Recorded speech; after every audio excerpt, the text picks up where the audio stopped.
First things first, let me light my candle. Next, gather my ingredients, getting my lye water together.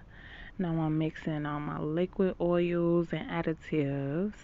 Of course, we're making soap. I'm pouring my lye water into my hard oils and butters. Excuse me. In order to melt my butters. Now I'm pouring my liquid oils into my lye water and my butters. Now I'm giving it a good mixing. Making soap is mostly about mixing, okay? You have to mix it very well. So now I'm separating them for my boom colors, okay? Yes, this is a man's soap. It smells so good. Oh my goodness. I cannot wait till the hubby put it on.